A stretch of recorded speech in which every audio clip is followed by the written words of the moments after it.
ఓం సమర్థ సద్గురు సాయినాథ్ మహారాజ్కి జై. ఓం సాయిరామ్. మన బాబా కుటుంబ సభ్యులందరికీ నమస్తే అండి.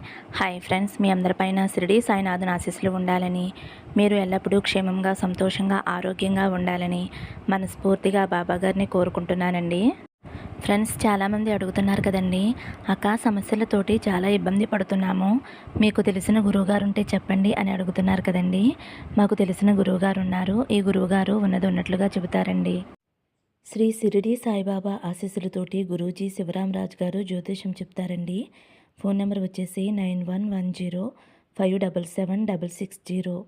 మీకు ఎటువంటి సమస్య ఉన్నా సరే, ప్రేమ, పెళ్ళి, ఉద్యోగం, రాజకీయం, విదేశీ ప్రయాణం, ధనం నిలకడ లేకపోవటం, భార్యాభర్తల మధ్య గొడవలు, ఆస్తి తగాదాలు, అప్పుల బాధలు, ఇలా ఎటువంటి సమస్యలు ఉన్నా సరే ఆ సమస్యలకు తగిన పూజలు చేసి గురువుగారు 24 గంటల్లో పరిష్కారం చూపిస్తారండి. ఈ గురువుగారికి చూపించుకున్న వారికి ఎంతోమందికి మంచి జరిగింది ఫ్రెండ్స్. కాబట్టి ఒక్కసారి నమ్మకంతో గురువుగారిని కాంటాక్ట్ అవ్వండి. ఈరోజు వీడియోలో మన బాబాగారి సందేశం అండి. మన బాబాగారు ఏమంటున్నారంటే, తల్లి, నువ్వు ఏదో ఒక విషయంలో చాలా బాధపడుతున్నావమ్మా. నువ్వు అయోమయ పరిస్థితుల్లో ఉన్నావు అని నాకు అర్థమవుతుంది. నువ్వు ఏ పని మొదలుపెట్టినా అది అవ్వటం లేదు అని నా దగ్గర మొరపెట్టుకోవటం నాకు తెలుస్తుంది తల్లి. దానికి కారణం ఏమిటో నాకు తెలియటం లేదు బాబా అని ప్రతిరోజు కూడా నువ్వు నా దగ్గర మొరపెట్టుకుంటున్నావమ్మా. నీ మనసంతా కూడా అల్లకల్లోలంగా, ఆవేదనగా, ప్రశాంతత లేకుండా, దేని గురించో ఎక్కువగా దిగులు పడుతున్నావు. తెలియనంతగా మానసిక వేదనకు గురవుతున్నావు కూడా నేను గమనిస్తూనే ఉన్నానమ్మా. నేను ఎప్పటికీ కూడా నిన్ను విడిచిపెట్టను తల్లి.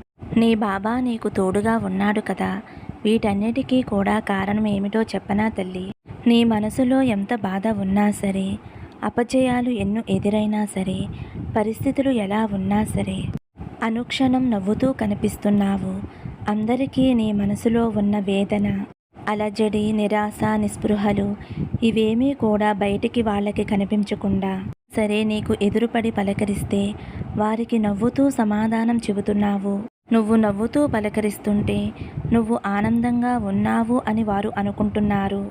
దానివల్లే నీకు నరదృష్టి తగిలిందమ్మా. అందువల్లే ఈ విషయాలన్నీ నీకు జరుగుతున్నాయి. కేవలం అంటే కేవలం నరదృష్టి వల్లే ఇప్పుడు నీకున్న పరిస్థితికి కారణం తల్లి. పరిస్థితుల నుండి బయటపడటానికి నేనే స్వయంగా ఈ పరిహారం నీకు చెబుతున్నాను తల్లి. అసలు నువ్వు వదులుకోకుండా రేపే ఈ పరిహారాన్ని మొదలుపెట్టు తల్లి. ఈ పరిహారం చేసుకుంటే నీ జీవితం ఆనందమయంగా ఉంటుంది అని అయితే మన బాబాగారు అంటున్నారండి. తల్లి, రేపే ఎంతో విశిష్టమైన మహాలయ అమావాస్య. ఇది అందరికీ కూడా తెలిసిందే కదమ్మా. నువ్వు ఎంతో శ్రద్ధ భక్తులతో ఈ పరిహారం చేసినట్లయితే మీ కుటుంబంలో ఎటువంటి కష్టాలున్నా సరే, నరఘోష కానీ, నరపీడ కానీ, అలాగే చుట్టుపక్కల ఉన్న వాళ్ళ ఏడుపులు, ఘోష, వీటన్నిటికీ కూడా ఈ పరిహారం ద్వారా పరిష్కారం దొరుకుతుంది తల్లి. నరదృష్టి ఎక్కువగా ఉండటం వలన ఇంట్లో అనారోగ్య సమస్యలు అనేవి ఎక్కువగా ఉండటం, ఏదైనా ఒక పని చెయ్యాలి అంటే ఆ ఇంట్రెస్ట్ అనేది ఉండదనమాట. చాలామందికి ఇలా జరుగుతుంది అంటే అది కేవలం నరదృష్టే ఫ్రెండ్స్. అంతేకాకుండా ఉదయం లేచినప్పటి నుంచి సాయంత్రం పడుకునే వరకు యాక్టివ్గానే ఉండరు. ఏదైనా ఒంట్లో ప్రాబ్లం ఉందా అంటే ఏ ప్రాబ్లం లేకపోయినా సరే భయంగా, ఆందోళనగా, చాలా విసుగ్గా ఉంటూ ఉంటారనమాట. కారణం కూడా నరఘోషే తల్లి. కాకుండా చిన్నపిల్లలు ఉన్నవారు ఆ పిల్లలు తల్లి తండ్రి మాట వినకపోవటం ఎక్కువగా చేయటం, ఎక్కువగా టీవీలు, మొబైల్స్ ఎక్కువగా చూడటం, ఏదైనా చెబితే ఎదురు తిరిగి మాట్లాడటం, ఇదంతా కూడా నరఘోషే తల్లి. కాకపోతే అందరూ ఇవి మామూలుగా జరుగుతున్నాయి అని అనుకుంటారు. నరదృష్టి వల్లేనమ్మా. నరదృష్టికి నల్లరాళ్లే పగిలిపోతాయి అంటారు మన పెద్దలు. పెద్దవాళ్ళు ఊరికనే చెప్పలేదు తల్లి. అంత డేంజర్గా ఉంటుంది నరదృష్టి అనేది. భయంకరమైన నరదృష్టిని ఒక చిన్న చిట్కాతోటి, ఒక చిన్న పరిహారంతోటి మనం పోగొట్టుకోవచ్చనమాట. ఎక్కువగా కష్టపడకుండా చాలా ఈజీగా, చక్కగా ఆ నరదృష్టిని మనం తొలగించుకోవచ్చండి. ఈ నరదృష్టి అనేది మన ఇంట్లో లేకుండా ఉంటే మనకి మనశ్శాంతిగా ఉంటుంది తల్లి. అలాగే ఇంట్లో వారికి ఎటువంటి అనారోగ్య సమస్యలు ఉండవు. పిల్లలు కూడా పెద్దల మాట చక్కగా వింటారు. చేసినా చక్కగా కలిసి వస్తుంది. అలాగే ఇంకా కొత్తగా ఏమైనా చెయ్యాలి అనే ఆలోచనలు కూడా వస్తాయి. ప్రతిదీ కూడా పాజిటివ్గా ఉంటుంది. మన జీవితాన్ని హాయిగా జీవించవచ్చు. తల్లి, ఆ పరిహారం ఏమిటో తెలుసుకో అమ్మా. ఫ్రెండ్స్, ఒక నల్ల గుడ్డ అనేది తీసుకోవాలండి. బ్లౌజ్ పీస్లు ఉంటాయి కదండి, వాటిలో ఒక ముక్క తీసుకోండి. గుడ్డ తీసుకున్న తర్వాత దానిని 4 పలకలుగా కట్ చేయండి. కట్ చేసిన తరువాత ఆవాలు వేయాలండి. పసుపు ఆవాలైనా పర్లేదు, నల్ల ఆవాలైనా పర్లేదండి. ఏమి చేస్తాయి అంటే నరదృష్టిని, నరఘోషని, ఎదుటివారి చెడుకన్ను దృష్టిని తొలగిపోయేలా చేస్తాయన్నమాట. అలాగే ఒక గుప్పెడు కళ్ళు ఉప్పుని వేసుకోండి. అలాగే ఒక 6 మిరియాలను వేసుకోండి. నల్ల మిరియాలు ఉంటాయి కదా ఫ్రెండ్స్, వాటిని వేసుకోవాలి. మిరియాలు అనేవి మనకు ఉండే నెగిటివిటీని తీసేస్తాయి అన్నమాట. మీరు సచ్చరిత్రలో చదివే ఉంటారు. బాబా గారు చెప్తారు కదండి, పిల్లవాడికి దృష్టి తీయటానికి నల్ల మిరియాలు, ఎండుమిరపకాయలు, ఉప్పు కలిపి తీయమని చెప్తారండి. మనం సచ్చరిత్ర పారాయణం చేసినప్పుడు వస్తుంది ఫ్రెండ్స్. నల్ల మిరియాలకి అంత పవర్ఫుల్ ఉంటుందండి. వచ్చేసి వేపాకులు కానీ వేపరబ్బ కానీ వేయండి. వేపాకులు అనేవి మన ఇంటికి పాజిటివ్ వైబ్రేషన్ తీసుకువస్తాయండి.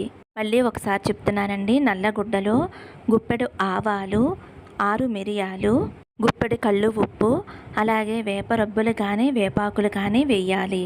అన్నీ వేసిన తర్వాత ఆ నల్ల గుడ్డను ఒక మూటలా కట్టండి.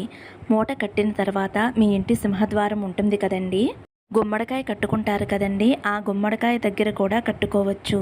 లేకపోతే మీ ఇంటి సింహద్వారం మధ్యలో అండి, అంటే బయట వారు వస్తూ వెళుతూ ఉంటారు కదండి, వారు మూట కింద నుంచి వెళ్ళేటట్టు లోపలికి వచ్చేటట్టుగా అలా కట్టడం వలన వారి మనసులో ఎటువంటి చెడు దృష్టి ఉన్నా సరే ఆ మూట అనేది లాగేసుకుంటుందన్నమాట. ఇలా చేయటం వలన ఇంట్లోకి ఎటువంటి చెడు శక్తి రాదన్నమాట. చక్కగా రేపు మంగళవారం అమావాస్య చాలా మంచిగా కలిసి వచ్చిందండి. రేపటి రోజున ఈ పరిహారం చేయటం వలన మీకు మంచి ఫలితం అనేది వస్తుందండి. పిల్లలు బాగా చదువుతున్నారు అని చెప్పి, మంచిగా తెచ్చుకుని తింటున్నారు అని చెప్పి, మంచిగా ఇల్లు కట్టుకుంటున్నారని, వారు ఎంతో ఆనందంగా ఉన్నారు అని, ఇలా ఇరుగు పొరుగు వారు కానివ్వండి, బంధువులు కానివ్వండి, వారు మనసులో ఇలా అనుకోవటం వలన నరదృష్టి అనేది మనపై ఉంటుందండి. అలాంటివి తగలకుండా ఉండటానికి మన పెద్దలు ఇలాంటి మంచి మంచి పరిహారాలు తీసుకువచ్చారండి. అలాగే మీకు కుదిరితే ఫ్రెండ్స్, నల్లతాడు అమ్ముతారు కదండి, సిలికైనా పర్వాలేదండి, కాటన్ అయినా పర్వాలేదు. అమావాస్య రోజున మీ ఇంట్లో ఎంతమంది అయితే ఉంటారో ఆడవారైతే కుడి కాలికి, మగవారైతే ఎడమ కాలికి కట్టుకోండి. దీని వలన నెగిటివ్ ఎనర్జీ, నరదృష్టి అనేవి తొలగిపోతాయన్నమాట. ఇది ఎంతో విశిష్టమైన అమావాస్య కాబట్టి ఇంకా ఏం చేయాలి అంటే, పెద్దవాళ్ళైతే చిన్నపిల్లలకి దృష్టి తీయండి. అదే పెద్దవాళ్ళైతే మీకు మీరుగా దృష్టి తీసుకోండి ఫ్రెండ్స్. కళ్ళు ఉప్పుతో అయినా తీసుకోవచ్చండి, నిమ్మకాయతో అయినా తీసుకోవచ్చు, లేదంటే ఒక కోడిగుడ్డతో అయినా తీసుకోవచ్చండి. ఇలా ఏదైనా సరే ఫ్రెండ్స్, మీకు ఏది వీలుగా దొరికితే దానితోటి దృష్టి అనేది తీసుకోండి. ఇలా చేయటం వలన మనకున్న దృష్టి అంతా తొలగిపోయి మనం అనుకున్న పనులు నెరవేరుతాయండి. మనం హెల్తీగా ఉండగలుగుతాము. మనకి సరైన ఆలోచనలు వస్తాయి. అలాగే ఇల్లంతా కూడా పాజిటివ్గా అనిపిస్తుంది ఫ్రెండ్స్.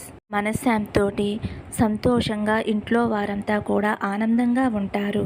తప్పకుండా రేపు మంగళవారం అమావాస్య తప్పకుండా చేసుకోండి ఫ్రెండ్స్. మంచి ఫలితం అనేది వస్తుందండి. మీ కోరికలు అనేవి నెరవేరుతాయండి. అలాగే బాబాగారి అనుగ్రహం కూడా మీకు కలుగుతుంది. అలాగే ఫ్రెండ్స్, పితృదేవతలు ఉంటారు కదండి, వారికి ఏమైనా పళ్ళు కానీ ఏదైనా ప్రసాదం పాయసంగా చేసి పెట్టండి. అలా చేయటం వలన పితృదేవతలు సంతృప్తి చెంది వారి ఆశీస్సులు అనేవి మీకు ఉంటాయండి.